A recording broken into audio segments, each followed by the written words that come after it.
Reported breaking. E ശ്രീധരന്റെ അതിവേഗ rail പദ്ധതിയിലെ ജനസമ്പർക്ക പരിപാടി നിർത്തിവെച്ചു. നാളെ കോഴിക്കോട് നിശ്ചയിച്ച പരിപാടിയാണ് ഒഴിവാക്കിയത്. തെരഞ്ഞെടുപ്പ് പെരുമാറ്റച്ചട്ടമുള്ളതുകൊണ്ടാണ് പരിപാടി മാറ്റിവെച്ചത് എന്നാണ് വിശദീകരണം. നേരത്തെ മലപ്പുറത്ത് നടന്ന ആദ്യ ജനസമ്പർക്ക പരിപാടിക്ക് പങ്കാളിത്തം കുറഞ്ഞത് ചർച്ചയായിരുന്നു. മുബഷീർ പി അക്ബർ വിവരങ്ങളുമായി ചേരുകയാണ്. മുബഷീർ, എന്തുകൊണ്ടാണ് തെരഞ്ഞെടുപ്പ് പെരുമാറ്റച്ചട്ടം ഇ ശ്രീധരന് ബാധകമാകുന്നത്?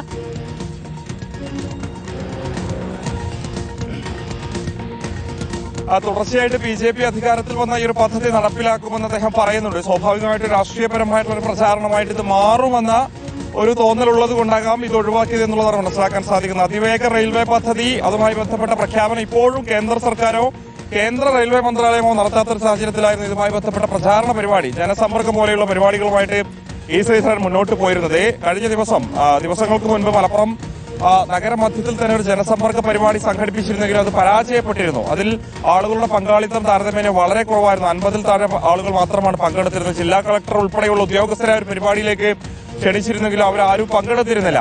അതിൽ ആളുകൾ പങ്കെടുക്കാത്തതിനെ പരാമർശിച്ചുകൊണ്ട് ഇ ശ്രീധരൻ സംസാരിക്കുകയും ചെയ്തിരുന്നു. നാളെയായിരുന്നു കോഴിക്കോട് രണ്ടാമത്തെ ജനസമ്പർക്ക പരിപാടി നിശ്ചയിച്ചിരുന്നത്. ഇതുമായി ബന്ധപ്പെട്ട അറിയിപ്പൊക്കെ തന്നെ കൊടുത്തിരുന്നു. പക്ഷേ ആ പരിപാടി മാറ്റിവെച്ചു എന്നുള്ളതാണ് ഇപ്പോൾ ഔദ്യോഗികമായിട്ട് ഇ ശ്രീധരന്റെ പൊന്നാനിയിലെ ഓഫീസ് അറിയിച്ചിരിക്കുന്നത്. തെരഞ്ഞെടുപ്പ് പെരുമാറ്റച്ചട്ടം നിലനിൽക്കുന്നതുകൊണ്ട് ഒഴിവാക്കി എന്നുള്ളതാണ് പറയുന്നത്. അപ്പോൾ രാഷ്ട്രീയം എങ്ങനെ ഈ ഒരു ജനസമ്പർക്ക പരിപാടിയെ ബാധിച്ചു എന്നുള്ള ചോദ്യം പ്രധാനമായിട്ടും അവിടെ നിലനിൽക്കുന്നുണ്ട്. നേരത്തെ ജനസമ്പർക്ക പരിപാടി സംഘടിപ്പിച്ച സമയത്ത് തന്നെ അദ്ദേഹം ആവർത്തിച്ച് പറയുന്നുണ്ടായിരുന്നു BJP അധികാരത്തിൽ വന്നാൽ ഈ പദ്ധതി വളരെ വേഗത്തിൽ നടപ്പിലാക്കും.